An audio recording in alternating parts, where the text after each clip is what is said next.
promise to be your lifetime partner. We will always be a team. I promise to be your #1 cheerleader, your #1 fan. I promise from now on, ikaw lang ang bida sa akin and pinakamagaling. I promise to support you until you reach your dreams because from now on, your dreams are also my dreams. Your goals are also my goals as well as your struggles. Dumating din ang sandaling ito. Napakaraming pagsubok man na dumating na parang gusto na natin sumuko. Pero dahil sa mga pagsubok na yon, doon ko naintindihan ang tunay na kahulugan ng pagmamahal.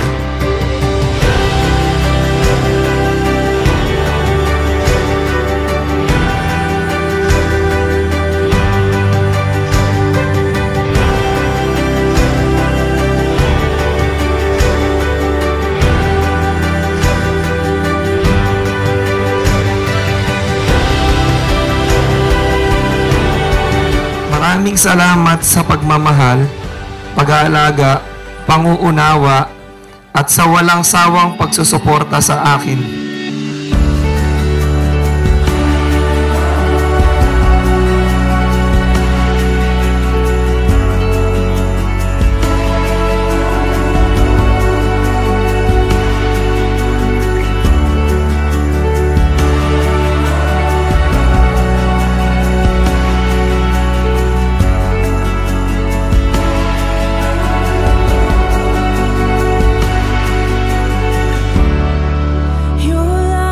I love you, babe. Sana magustuhan mo gift ko sa'yo. This is it, pansit. Dati magkaaway lang tayo sa duty, ngayon magkaaway pa din. Thank you sa lahat-lahat. Excited na ako para sa wedding natin mamaya. I love you.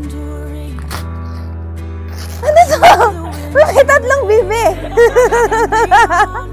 Ano sa'yo tatlong bibe? With mercy for today, faith for you have been. Babe, this is it. Thank you for giving me a wonderful wedding. Salamat kasi throughout the preparation, nasa tabi kita. Pati ikaw hands-on din. I hope magustuhan mo ang gift ko sa'yo. Simple lang yan compare sa mga gifts mo sa akin. Pero I want every detail and things you have to be always good and presentable. Kaya yan ang naisip ko. Palitan na natin yung luma. You deserve that one. I love you and see you later. Net.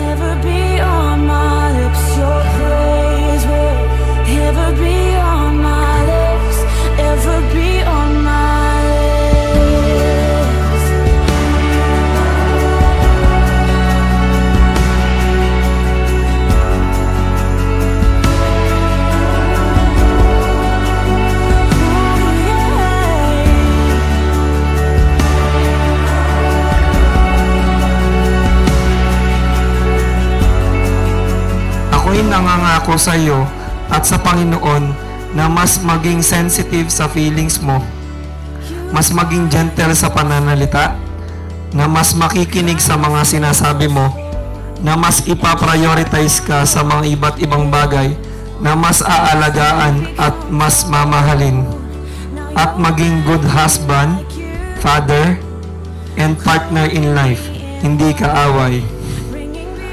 At itatratong queen and princess ng buhay mo. I love you, babe. Naalala ko pa noon, lagi mo akong inaasar, na balang araw, magiging merkado din ako sa tuwing sinusungitan kita.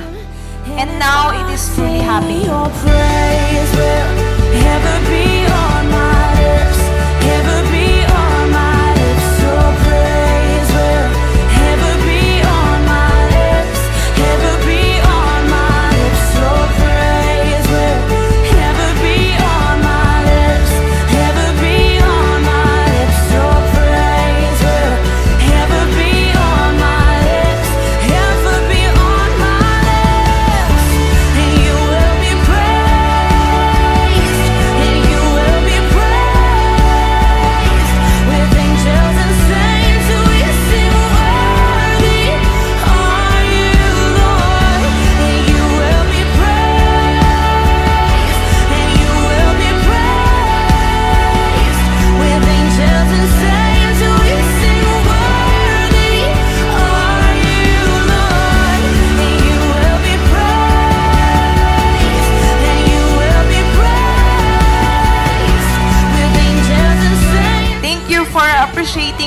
everything I do. Thank you for eating every dishes I make. Thank you for striving to be a good provider. Thank you for your patience. Thank you sa pag-aalaga mo sa akin. And most especially, thank you for bringing me closer to God. Siyempre, thank you for loving me. I sing your praise will ever be on my lips, ever be on. Today, I lay down my pride and submit to you as your wife. From now on, you will be the king of our house and I will be your queen to support you sa bawat decisions mo. Marami pa tayong pagdadaanan pero alam ko na kaya natin basta magkakampi tayo.